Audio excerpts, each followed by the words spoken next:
Good afternoon and welcome to the Columbus Metropolitan Club.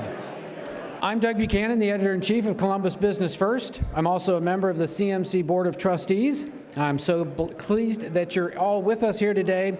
So I'd also like to take a moment to thank today's sponsor, HNTB, at the table up front here. We also want to thank the Grange Insurance Audubon Center and its wonderful staff for their ongoing support. Thank you as well to the Center for Human Kindness at the Columbus Foundation and the Columbus Dispatch for presenting today's live stream, which is carried on all of CMC's social media platforms. Let's thank all of those supporting today's forum.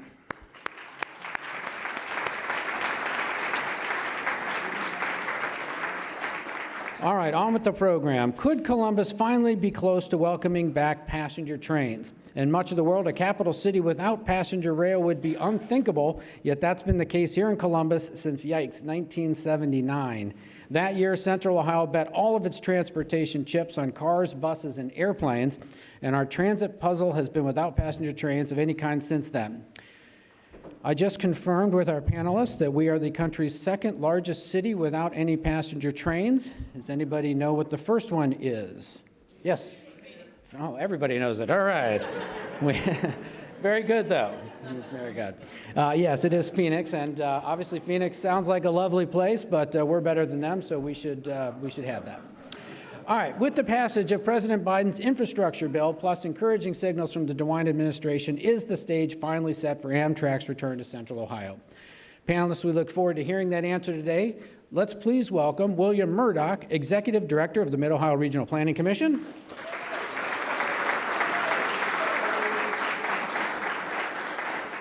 Aaron Rao, Director of Network Development for Amtrak.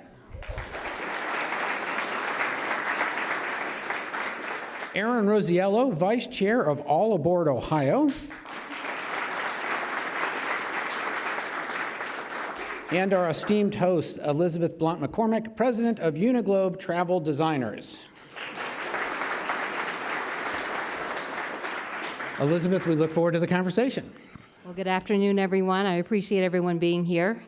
Just to get the conversation started, I wanted to ask all of you, how did you get involved in the Amtrak expansion, and why do you even care? You want to start here? All right. Well, thank you for that question. I appreciate it. As I was driving up here from Cincinnati, Ohio, on I-71, it reminded me of my tenure at the Bureau of Workers' Comp for the state of Ohio, where I covered 14 counties in a state car. And I can't tell you the number of hours that I've spent in traffic jams going from Columbus to Cincinnati. I hit 2 rush hours, not 1, but 2 in that period of time. And just have thought and researched that there's got to be another way. I've only come on board in the last 3 years, and I am very passionate about it because not only is it an opportunity for everybody to have choices in how they travel, but it is also an economic development builder of communities and jobs, and I see there's benefits all the way around. Thanks, and yeah, so I, before taking this job at Amtrak, I've joined Amtrak in July of last year. I worked for the Wisconsin Department of Transportation as the passenger rail director there, and was involved in corridor development, corridor expansion in Wisconsin. And I'm very passionate about this, especially in that position, speaking with communities across the state and understanding at the community level how important this is to them, both from a mobility standpoint and an economic development standpoint. And I work at the Mid-Ohio Regional Planning Commission with my team. You know us as MORPC. We work all over the region to help Central Ohio think about its future and to plan for it and to choose options. And I tell you what, Elizabeth, as a person who grew up in Central Ohio, when we wanted a train or we wanted another option, we had to go other places. And being at a place like MORPC, it's all about providing those options, getting a community what it needs to thrive and grow. And man, passenger rail, Amtrak, this is something we've been working on for a long time. Thank you so much. Okay, so my next question is, with no passenger rail service or light rail at all, Central Ohio is the second largest city without rail service in the entire country. So give us a little history here. When did we last see passenger trains in Columbus, and how did we get to this point? Yeah, maybe I'll start. It's, as Doug talked earlier, it's been almost 40 years since we've had that option in Central Ohio. 40 years. And in those 40 years, this community has grown so much. And when we think about all of the opportunities that we may have missed over those 40 years, we should check ourselves. It's a great place to live. We're continuing to grow, but we're reaching the point now where we're not the small capital of Ohio that we used to be. We're a much larger metropolitan area. Columbus is the 15th largest city in the country. Yes, we're the second largest city in the country without passenger rail, but we're the largest region. And we sit in the heart of a state that's completely underserved at providing this option to people around the country. And as we're growing, we think that it's important to add this amenity, to add this access, to add this option for folks around Ohio. And I think it's important to notice, yes, and I don't want to pick on Phoenix, it's a lovely town, but over the last 10 years, Central Ohio has added 250,000 people. 250,000 people. When you look at the region of the services that we're talking about for passenger rail right now, that population is bigger than the Phoenix area. It's bigger than Arizona. We're looking at a population in the core of Ohio that is unserved by passenger rail. We really are the largest region in the country that doesn't have access to something basic. And the last thing I'll say is, if we're thinking about our future, we're thinking about how to compete, all of the regions that we are competing with have this option. They've had it, they're improving it. We have some catch up to do, and I think our business case is strong, and adding this, I think, could put us back on track for being competitive for them. And I So, just have a yeah. quick follow-up question. Yeah. So do you think that the appetite is just more appealing because of the fact that our population is growing, because we have these large organizations coming here like Intel? Do you think that's why the conversation is more serious and can happen?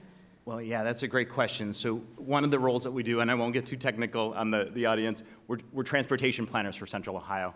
So we are regularly talking to our businesses, our communities, the public about what do we need for the future for our transportation system. And the trend continues to be when we say, well, what options do you want? They say all of the above. Yes to highways, yes to roads, yes to sidewalks, yes to trails, yes to transit. But the one that resonates the strongest, that continues to grow, is adding passenger rail service to the region. Yeah, and I would add that, when Amtrak engaged in its planning process in 2021 called Amtrak Connects Us, which was a planned sort of one-time vision to communicate to Congress what could feasibly be achieved with significant funding for intercity passenger rail. We overlaid our Amtrak system with the population across the country, and we saw gaping holes all over the country where we have only one round-trip daily service, or we don't have any service. And unfortunately, Ohio was a big one. And so we have one round-trip daily service in Cleveland. We have one round-trip service in Cincinnati, but both of those, occur late at night. Ohio really is, with this 3CD corridor particularly, is a textbook case where intercity passenger rail can be commercially viable. So we're here to work with all of you, work with the state to hopefully change that. I am so thankful to have MORPC and Amtrak here so that I can speak to more of the advocacy piece. I grew up in Dayton, Ohio, and in 1979, I was probably 13 years old. I have never known the option of passenger rail in my adult life. So, when you think about things like demand, I've had conversations, well, there's no demand. Of course there's not. We don't know, at least I'm 57 years old, I have not experienced it in my life. It's a great option, and I think the time is right with the dollars that have been made available and the support of planning through Amtrak. I think that once people realize they have options, that this is going to blow it away economically, as well as help the folks that would like to have options or need assistance with transportation. So I'm going to kind of rewind for a second. I want to talk about 2010. Governor Kasich famously turned down the $400 million in federal passenger train funding, and that money went to other states. So my question is, what was that money for? And why did the governor turn it down at that time? And was it a mistake? You want to start, Aaron? Sure. What was that money for? So the beautiful thing is that, back in that day, a whole different day and time, Kasich's day and time, the state had worked really hard to apply for grant money. And there was a change in administration, and once the new administration came in, they just decided they wanted no piece of it. This is a different day. This is totally different in that Amtrak and the FRA have worked together, and they're reaching out saying, hey, we've got this money available, we've got this plan available, you really could benefit, why not take a look at it? So I can't speak to why it was turned down, but I think it's ripe right now. I think both in the growth of the state, the population, and the projected growth of the state, we're going to need to have some other options. We don't want to be Houston, Texas with 24-lane highways. Can you see that going across Ohio? No. I'll just add that I think it's easy to have regrets about what might have happened. Had we done it back then, we might be in the position of other communities where we'd be looking at going even faster, adding more routes. But I think the more important thing to do is to look forward. And what MORPC's done the last 10 years is learn from the lessons of the last proposal and looking at, well, what could be better? Speed, certainly, predictability, the cost model, looking at the business case. All of those things we've been learning from, and we've spent the last decade preparing for the next opportunity. And I've got a lot of my team members here. We've done studies on this. We've looked at the business case. At the same time, Central Ohio's been growing. I know I'll say it again. We have 250,000 more people than we did for that last proposal. And if you think about the opportunity we have right now, that's a really important thing. If you talk to Arun about his network, I'm sure there are plenty of places around the country that have 250,000 people as a passenger rail stop. And this region added 250,000 in the last 10 years. And if you think that the case maybe wasn't as strong back then, it certainly is now. And our population estimates that we do at MORPC, we're showing we're going to add about another 750,000 people. So the business case for this service continues to get stronger. And this is all happening at the same time. The federal dollars to invest in passenger rail are at the highest level in Amtrak's history. And when we think about, again, 12 years ago, I think it's just important to look forward at this opportunity that we've been preparing for, a region that's ready for it, and the federal opportunity, the partners that are here. This could be the moment this happens in here. That's great. And then I had a follow-up question because I wanted to ask you, what were the findings from the study? And is there anything, that we should know about? Well, sure. So we've done 2 big studies. One was in 2013, where we actually were looking not at 3C and D at the time. We were looking at another really critical route, which is Chicago to Lima, Columbus to Pittsburgh. This goes right past John Glenn International Airport. This is also a pretty compelling corridor. And when we partnered with communities from Chicago all the way through, we saw a really strong business case. We saw, again, the potential for passenger ridership is high when you look at the availability of rail. It's high when you look at the communities along the line. It's high. That study really laid out the possibility and compelled us to continue studying that corridor. Fast forward a little bit to 2019 or so, we put together, it's called RSTI. The acronym is Rapid Speed Transportation Initiative, because we felt very strongly that the Columbus region needed options other than cars or planes to connect to other regions around Ohio and around the Midwest and East Coast. And that study, again, confirmed all of these findings, that the business case is there, the routes are there, the business community supports it, and that the public has indicated it's an option that they want. So these studies got us ready and confirmed that we should go after this when the opportunity opened. And I think, too, would be important, I mean, when you're flying out of John Glenn, you know, you really can't connect internationally, right? Like, there's a short period of time, about 6 weeks right now for spring break, when you can fly nonstop to Cancun. But how incredible would it be if we could just jump on the train, go to O'Hare, and then fly over to Europe, right? So I just think there's so many opportunities, you know, for us really to make travel even easier. And I think train and rail service is the way to go. So, Aaron, can you speak more about All Aboard Ohio and, you know, what you want to accomplish and how we can help with that? Absolutely.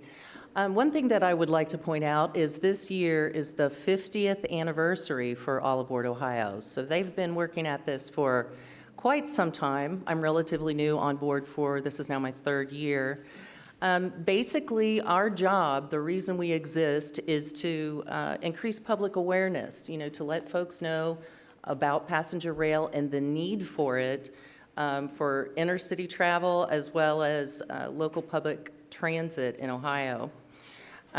We support research. You know, we love the research that comes out of MORPC and Amtrak, and we love to share that information with stakeholders that are interested in passenger rail and would be affected by passenger rail. We also provide outreach to the public at large, education, and try to help them understand not just the benefits of passenger rail, but the costs matter, you know, and we are in a position right now where the governor has finally taken advantage of the opportunity to have research paid for. So we will all be able to see this business case and to make good decisions based on good information. We support the innovation and development of a balanced transportation system and the ability for people to have choices. We have here a table full of All Aboard Ohio folks, including our executive director, Stu Nicholson. And Stu spends a lot of time getting the word out via the press. He does a wonderful job with that. We also have members. We have lots of members in Ohio. We have chapters. We have chapters in Cleveland, Toledo, Columbus has a very active chapter, as well as a baby chapter in Cincinnati. We just started to get that up and rolling. The idea of the chapters is to bring news to them, information, education, so that they can then go out and spread the word and get more people involved and kind of be the boots on the ground. So how can we help? Membership is greatly appreciated. You know, anybody that is interested in advocating for passenger rail, we have I don't have a copy here, brochure on your table. We have contact information. Feel free to check out our website. We also have monthly statewide Zoom meetings that you're welcome to attend, that, you know, we bring information to our membership. So we are seeking your support, seeking membership, and anybody that would like to reach out, please do. That's great. So I have another question. So in 2021, Congress passed the bipartisan infrastructure law. So it was President Biden's infrastructure bill, which gave $66 billion for passenger and freight rail improvements. Is that what we're talking about right now? Yeah, absolutely, and that is the biggest commitment in the nation's history for improving passenger rail service and adding new routes. And when we're looking at the application that's in front of us right now, it's to get started on accessing those dollars. So that's March 27th. I know I have our train team here in the room. They're laser focused on that deadline. Don't worry, we're all going to make it. But the reason we want to apply now is this set up a process for us as a region, as a state, on these critical routes to do what's called a service development plan. And I know some of you might say, another plan? I thought we need it. But this is the type of, this process sets us up to answer those questions that I know all of us have. Well, how much is it going to cost? How many people are going to ride it? Where are the stations going to go? This is the process to do that. And at the end of that process is access to capital dollars at a matching rate that we haven't seen before. And so this opportunity is right in front of us, Elizabeth. That's great. And I would just add that it's, you know, the $66 billion, unprecedented, but it's also new processes being set up at the federal level to create a pipeline of projects that will feed into a grant programs for final design and construction. Passenger rail, unlike other modes, doesn't have a dedicated federal formula funding program. public transit does, highways does, but passenger rail doesn't. This is bringing us closer to that, and it's unprecedented. We've never had a program like this. So it's very exciting, and this is the time to advance these projects on March 27th. That's great. So, Arun, I have another question. So Amtrak currently serves Ohio, correct? Yes. Okay, and can you tell us what cities? Cleveland and Cincinnati. We have the Lakeshore Limited and Capital Limited, which serve Cleveland at night, and then we have the Cardinal, which connects New York, Washington, D.C., Indianapolis, and Chicago, that serves Cincinnati also overnight. Nice. So I have to ask about the derailment of the freight train in East Palestine. So would that accident have impacted commercial train travel? Had we had that opportunity of transportation available? Sure.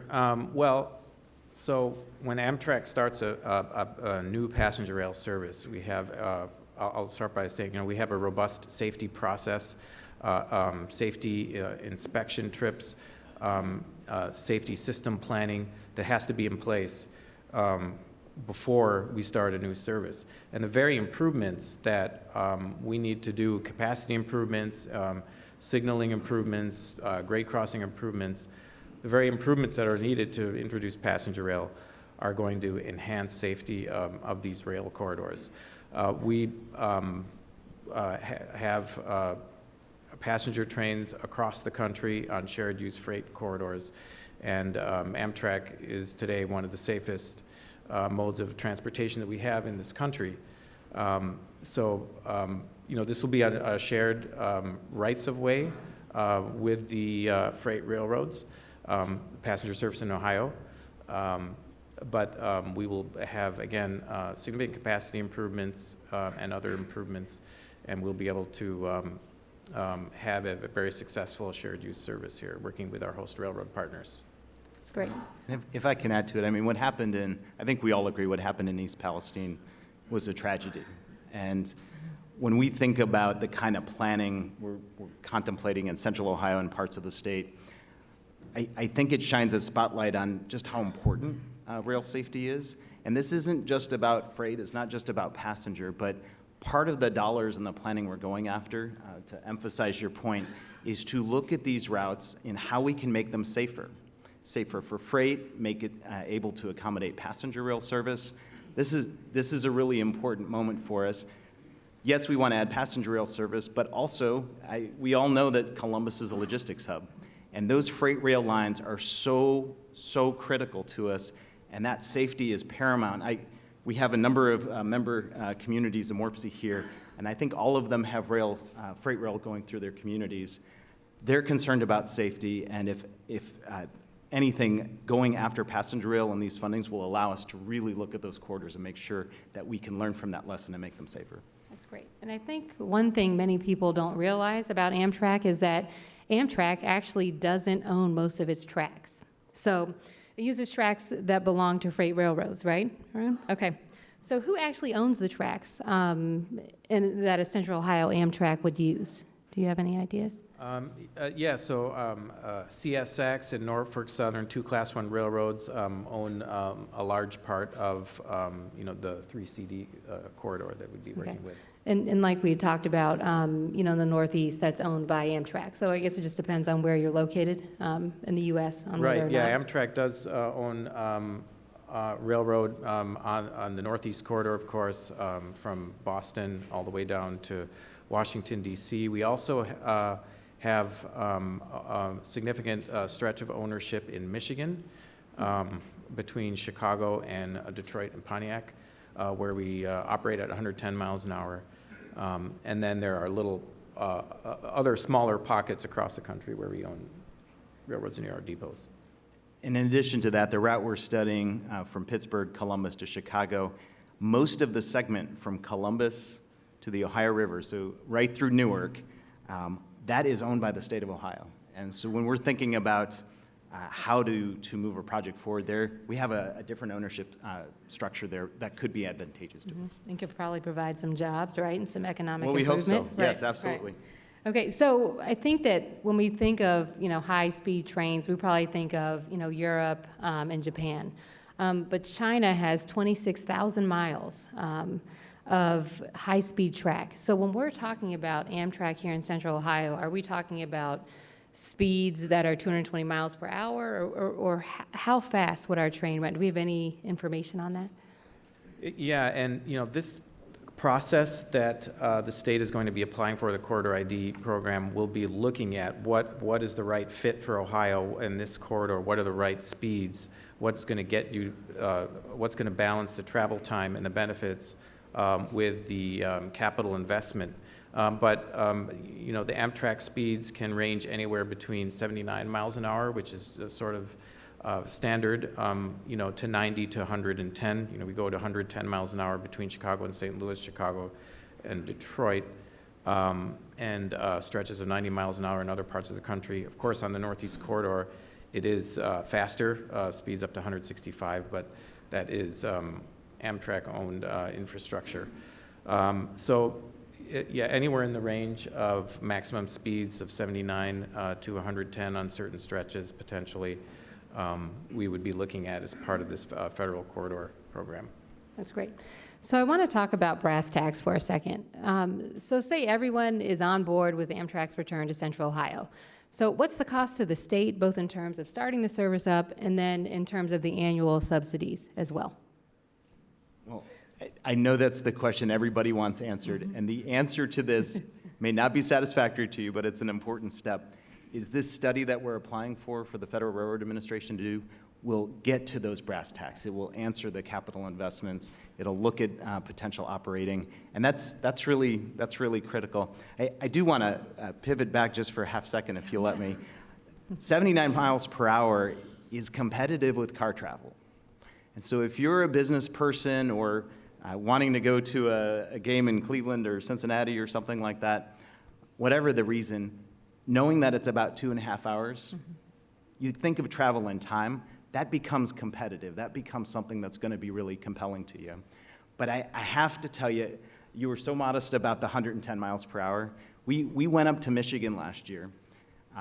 They have a legislative delegation. Why am I telling you this? Because it's 110 miles per hour from Ann Arbor west, 110 miles per hour from Lansing west. And as a Buckeye, it absolutely killed me to be on a train parallel with a highway, seeing the cars fade off in the distance as we were speeding ahead of them at 110 miles an hour. That's, I think, the ultimate goal, is to keep improving that speed. But Michigan didn't start there. They started with 79 miles per hour and then built the business case. And I just think the opportunity for Ohio, if you're looking at 100 or 110 miles per hour from Columbus to Delaware on up to Cleveland, that's a game changer. And that's what we want to stay focused on. And if I could, I would just add, that in addition to travel time, we want to think about productive time while traveling. And the mode of passenger rail is unlike any other mode in terms of what it can provide in productive time. The time that you are on the train is not lost time. You can do whatever you want, whether it's on personal devices, work, rest. There is food and beverage on board while you're traveling, no need to stop, real spacious restrooms. So it is a unique mode, and again, that productive time when thinking about travel time, I think is really important. And it's those features of this mode that really drive ridership and revenue, which in turn drives the economic impact. Great. So we're just going to speak theoretically for a second. So let's say, Amtrak, it's here in Central Ohio, and I want to go from Columbus to Chicago. Do we have any idea where the train station would be located? So, Elizabeth, you asked me that question, and there are about 7 mayors and county commissioners in the room, at least 7, who are all saying, well, yes, it's going to be in Gahanna, Hilliard, Columbus, Whitehall, Delaware, Crestline. I know I'm missing somebody. This study that we're going to do is going to get at where those stops should be. And I think of course there'll be one in Columbus and Chicago, one in Columbus and Cleveland, but I think when we look at the opportunity here, where you start is not with, if you're familiar with transit at all, you don't start with local service. So you don't have 100 stops on the way to Cleveland. you have a few critical ones to serve the market, and then you can build it. So. Great. So what cities of a similar size to Columbus have had success with rail, commercially and/or for travel? Right, right. Well, I would give the example of Milwaukee. So Milwaukee has 7 round trips daily between Milwaukee and Chicago, and that has had, and you know, so in 2003, the service increased to 7 round trips, and you know, between then and 2019, the ridership with no other changes just over doubled, and the economic impact that has had on Southeast Wisconsin, I don't think can be overstated. So it's about Southeast Wisconsin being able to compete to retain jobs and companies so close to Chicago. And this Hiawatha service has provided a lifeline for employers to stay in Southeast Wisconsin. Just to give a few companies like Molson Coors, SC Johnson, big corporate presence in Wisconsin, and they also have corporate offices. You'll see them right outside of Chicago Union Station. They literally have hundreds of people on these trains every day going back and forth, or people who live in one place and work in another. And with teleworking, that has not really had a significant reduction in that activity from these companies. In fact, in some cases, it increases the usage of the train. So big economic impact in Southeast Wisconsin from a service like this in terms of attracting and retaining employers. So one more question for you. So what does the timeline look like? Are we talking about a couple years? Like, would we just like to get an understanding of that? Sure. Going through this this federal process, which will get you ultimately to hopefully design and construction of improvements to implement the service, you know, could take around 5 years. You know, there is the service planning and the environmental work that you have to do that could take a couple of years, and then a year for final design of the infrastructure, and then 2 years for construction. Great. So somewhere in that time frame. Okay, and my last question for the panelists is, what can all of us do that are listening to you speak today to help move this forward? I think to help move it forward, reach out to your state legislators and your senators. They're working on a budget right now, and there are dollars in consideration. There's also legal language that needs support that will allow this to move forward more precisely. And I think anybody can do that. It's really simple. I know we think that our legislators are just so busy that they can't even take the time to talk to us. Call up there and you would be surprised. They answer the phone, and you can leave your message. You can sometimes catch a legislator in there, and also easily email using templates on the web. So I would say reach out to your legislators, let them know, share with your friends. Social media, All Aboard Ohio has a social media for Facebook and Twitter. Forward out the information to your friends, family, let them know what's going on. So those are just some little ways that you can help without having to get out there on the streets with a sign or anything. Okay, and we're going to move to questions from our live stream and from the in-person audience as well. So if you have a question, please make your way to the microphone with Jane Scott there in the back corner. If you're watching online, please type your questions into the chat. Before we take audience questions, I just asked my last question. Do you want to answer, Arun, about what I asked? So, like, what can we do to move this forward? Sure. I think that engagement of the business community, of large corporations, of chambers, is absolutely key. In a lot of cases, you know, this may not be on the radar of companies that are really interested in this, could benefit from it, especially when they're trying to retain or to attract talent. So engagement of the business community and communication then from the business community to the decision makers, I think, is absolutely key. And I'd want to double down on that, because this has been a core part of what's changed is, you know, our partners at One Columbus and the Columbus Partnership, The CEOs around Central Ohio the chambers have been laser focused on this. Continue to reach out to them, let them know it's important. Local leaders, whether it's your mayor, your county commissioner, they're working hard to try to do this. Letting them know it's still important is critical. And frankly, telling your story, like reach out, social media, telling about how this would be important to you, whether it's access for someone who needs access or benefits you because you think it's fun or because it helps business. Telling that story is going to continue the momentum for it. Agreed. So I see everyone is lined up with Jane Scott. Just want to remind everyone, out of respect for others, please keep your questions brief and to the point so that we can get to as many as possible. And please also keep in mind that questions do end with a question mark. I'll take it over to you. And I have a ton of questions, and I think there's a few here. So I'll ask my question quickly, you answer the question quickly, and we'll get as many in as possible. And we'll do every other one from on side. So one question, is there organized opposition, and what are they saying, and how do you address their concerns and their criticism? Well, I think no matter the question, there's always folks who are proponents and opponents. The quick answer is right now there is so much broad-based support for this, whether it's businesses or advocates or community leaders. And I think it's important to focus on those proponents and move forward with that.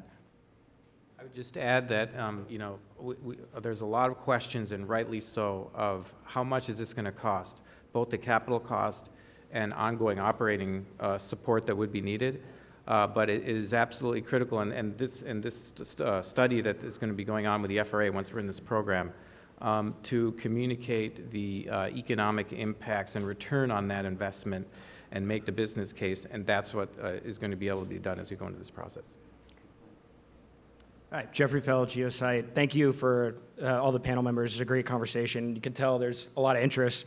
I love traveling by train. I do so for work in Europe and Northeast, but I wanted to play devil's advocate and talk about demand for a second. So it works from Boston to New York because both towns have public transportation when you get off the other side. Same in Europe. But I've also lived in North Carolina where it takes 2.5 hours to go from Durham to Charlotte, but you're 2.5 miles from going to a ball game in Charlotte when you get off the train. So you don't do it. Nobody does it. And it also takes an hour longer by train. So I challenge the 79 miles an hour because that's not true, right? But it takes an hour longer to go from Raleigh to Washington, D.C. That car, when, we're talking about Washington, D.C. with traffic, that's the same distance as it is from Cincinnati to Cleveland. And of the 3 cities we're talking about in Ohio, only one has public transportation, Cleveland. So, is that good bus service? Okay. If you're a business person, you're not taking the bus. So the question, look, can we talk, we're talking about demand. We need to get that 110 miles an hour, but you say it's going to take time. If you want people to ride, it sounds like we're putting the cart before the horse. So how do you build this demand and make sure that we get our return on our investment, in a reasonable amount of time? As a person who loves trains. Well, so the question that I'm hearing is I think about the business case for this. And I think when you look at the markets, let's just pick out 3C and D for example. The population along that potential route is the same as you would see in some really high use areas around the country. It's the same as the Virginia corridor. It's the same as the Seattle to Portland corridor. And that's where you start, is looking at that business case. The other part of it is where the stops are. And these are the questions that we're going to answer because, yes, when you're taking the train, you want to be car competitive or close to it. But when you get to your destination, your destination's not the train stop. You want to get to the next place. And the advantage that we have right now are pretty robust transit systems, of course, in our major cities. But we also have things like Lyft and Uber that make a difference. And we also are really cognizant, if we're going to really build market, we need to make sure the stations are in places that make a lot of sense, like airports. Or in Columbus, we're looking at where the 2 tracks for the routes that we're looking at are in the densest part of Columbus next to the convention center. And the convention center's already designed their station. They've been so forward-thinking. So yes, what we want to do to make sure this is successful is to consider those business cases. But I think it's really important to know that Ohio is a large state. the population centers we're talking about are enormous. And you look around the country, and those routes with that type of population are very successful if you do it correctly. Thanks. There are so many questions. I'm trying to consolidate some. There are a lot of questions about the quality of the freight tracks, both in terms of safety and comfort and the reality of getting to an average 79 mile an hour speed compared to a high speed of 70 mile. Can you talk more about what the plan will assure the safety and the quality of these rails being improved? Sure, yeah. So for passenger rail speeds of 79, that triggers a level of maintenance that has to be maintained to what's called a Class 4. That has a robust level of maintenance level. When you go to 90 miles an hour, that triggers additional grade crossing and other safety improvements. Grade crossings, not just lights and gates, but quad gates or crossings with medium barriers. Same to 110. And then when you go above 110, then you're talking about grade separated, which we're not looking at here. But safety is absolutely paramount, and I do think that safety of the railroads that intercity passenger rail would be implemented on would be enhanced by this, and we will be able to operate a safe service. Rick Zecker. I'm a little discouraged here about the 5-year time frame because people who can't drive, shouldn't drive, or don't want to drive are effectively stranded in Central Ohio if they want to go to other Ohio cities or places like Pittsburgh, because literally the only option to driving is Greyhound, and Greyhound is in a state of collapse in Ohio. What do we do for the next 5 years to travel? I mean, thanks for the question, Cleve. I mean, it speaks to one of the things that, yes, the business case is important. Yes, we want options for business or travel, but access is a really important issue. We have an employee who talks about his grandma in Springfield, and she doesn't have that option to get around. And what does she do for the next 5 years? I know that at MORPC, part of what we do is we work with, yes, CODA, but also the rural transit providers and the human services transportation providers in the counties in Central Ohio to try to connect them to those options. That won't get them to Pittsburgh, but it could get them to necessary services. It could get them to the airport. It could get them to those other options in the meantime. And I'll just say, I appreciate that question, and we at Amtrak really understand that need, and that's why we're here. We want to do whatever we can, working with our state partners and the FRA to move these things along as best they can go in the process. I will say that I'm optimistic more than ever before that these things will start to move a little quicker because of this quarter ID pipeline program that's been developed that hasn't happened before. So I'm optimistic there. I'm John Lowe. What routes are being considered? For example, is Chicago to Florida through Ohio a possibility? Well, the routes that we're working on in Ohio that our organization's been involved with, yes, Cleveland to Columbus, Dayton to Cincinnati, and some stops in between. We're working at Pittsburgh to Newark to the airport to Columbus on up to the northwest towards Lima, Fort Wayne, Chicago. Those are the two key routes that we're working on. We also know that if we get to those destinations, that opens up a lot. Chicago is probably one of your biggest hubs on the Amtrak network. That's why we want to get to Chicago. Yes, Pittsburgh's a great city, but we also want to get to Pittsburgh because that opens up the East Coast corridor to us. If we get to Cleveland, that opens up, potentially Toronto, Buffalo, Cincinnati, that opens up DC. So the key thing for Central Ohio right now is we need connections to these other hubs so we can get to those places. Hi, Jim Hartman. I remember when Governor Kasich turned down the money when he was in office. The money went to Florida instead, and the governor's reason for turning down the money was he didn't want to commit the state of Ohio to decade after decade of, maintenance requirements after the train started running. So my question is, what, if anything, can we do to head that objection off, in advance? Because I understand you said that there's a study is underway to see what those dollars are going to amount to. Sure, I can start with that.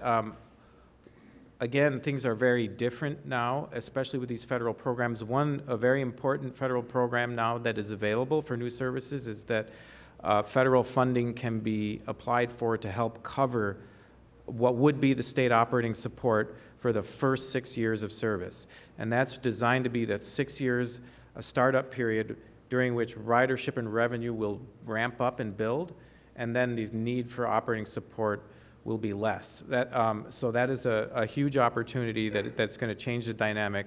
But also, I would say, again, the business case and the return on investment of ongoing support will be important to communicate once we have those numbers. Had a number of questions in this area too. Many people have traveled by rail in Europe and Asia and everywhere else. How do you control the expectations of folks who are going to be facing in a very different rail environment in the Midwest?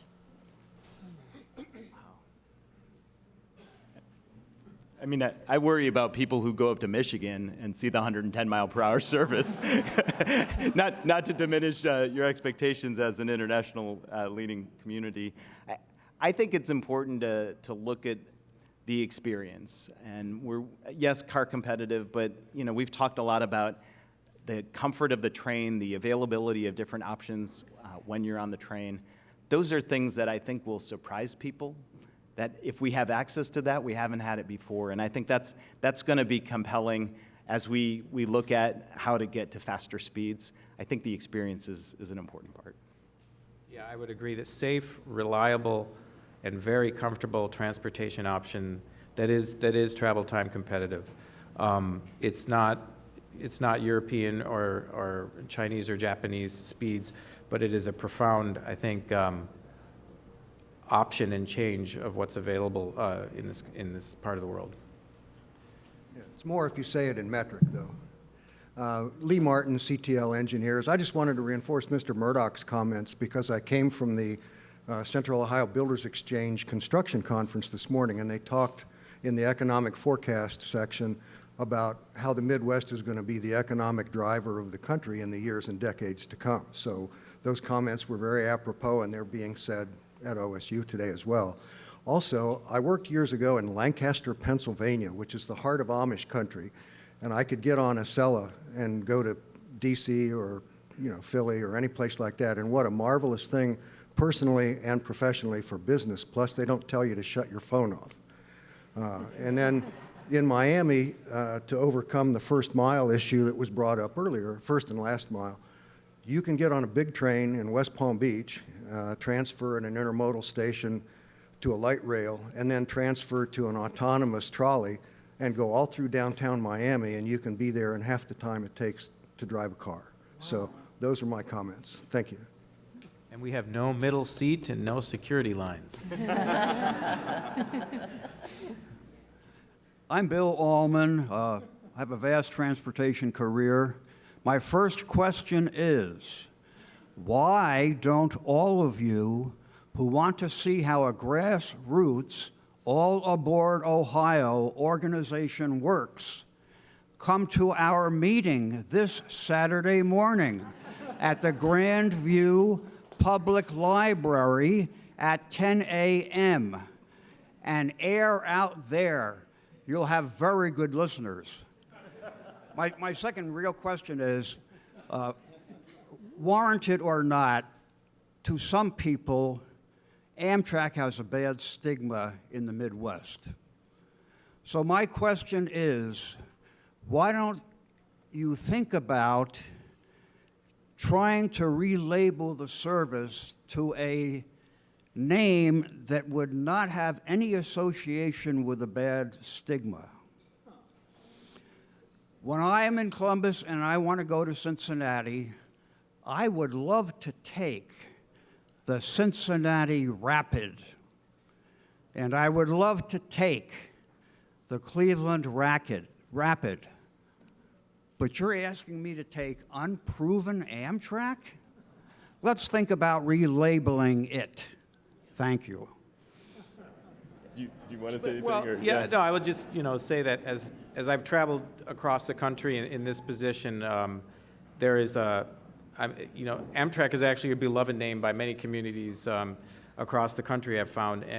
But in the Midwest, we have the Midwest states have sort of created a new sub-brand with Amtrak Midwest, to differentiate those services from the very popular long-distance trains, but to differentiate these services which provide more frequent and faster service on regional routes within the Midwest region.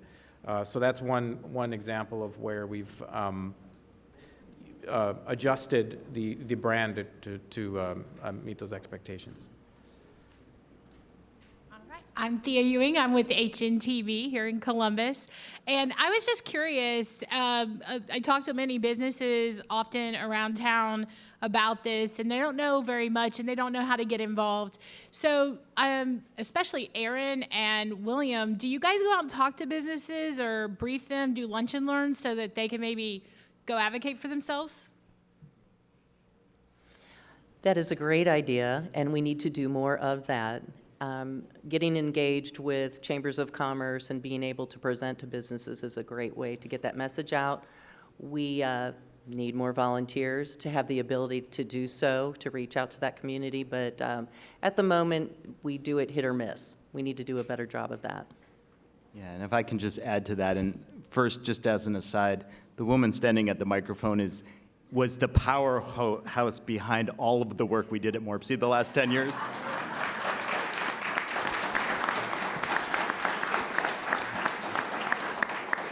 And we're very happy for her new position. Thank you, HNTB. Anyhow, it's a great question, Thea, because we've been working very closely with the Columbus Partnership, particularly on those large employers, and we've held meetings with CEOs, and this may surprise the train advocates in the room, but a lot of them, we pulled the CEOs together, and they said, we don't have Amtrak, we don't have passenger rail in Central Ohio. They said, we don't? And the moment we said, no, we don't, they said, well, then what do we need to do to fix that? And to Thea's point, telling that story and making that awareness, because the employees they're trying to recruit to Columbus, the employees they're trying to invest in, they're expecting to have those options. And that's really important. We've been out at chambers of commerce's, Mid-Ohio Development Exchange efforts, Rotary clubs, wherever we can, to get the message out about how this is something that we could really benefit from. So there's a lot more to do. So if you're looking to invite us for that, let us know. Quick question. We talked a little about track, but we obviously had Amtrak before, so there's obviously they use track that's there. How much infrastructure do we have to build? And also, the track that's down, will it handle 70 to 110 mile an hour trains? Sure.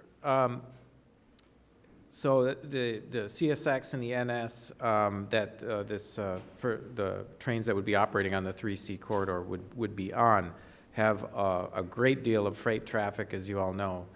So there would need to be significant capacity improvements, probably additional main line in certain segments, sidings, crossovers, et cetera.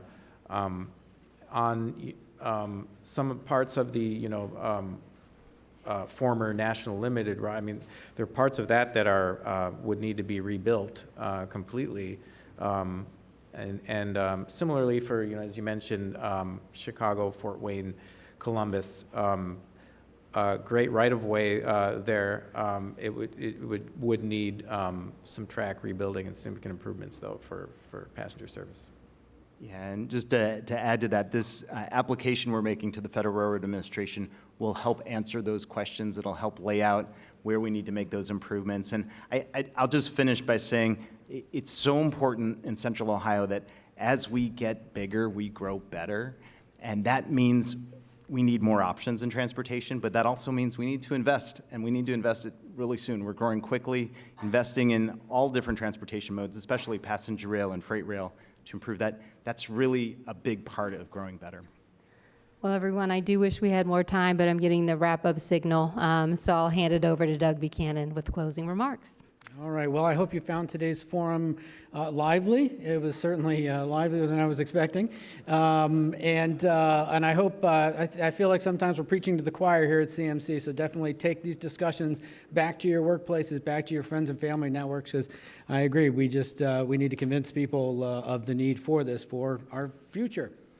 All right, thank you to today's sponsor, Thea Ewing, and HNTB, the whole crew there. Thank you to the Grange Insurance Audubon Center for its support. Thank you to all our virtual seat patrons and to the Center for Human Kindness at the Columbus Foundation and the Columbus Dispatch for supporting today's live stream.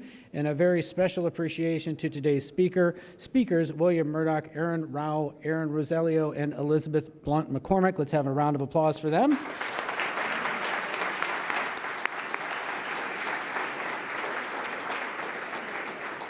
Please make plans now to attend next Friday's forum, Central Ohio Bankers Roundtable. It will be back here at the Grange Insurance Audubon Center. Please note that it is a Friday due to a scheduling conflict here.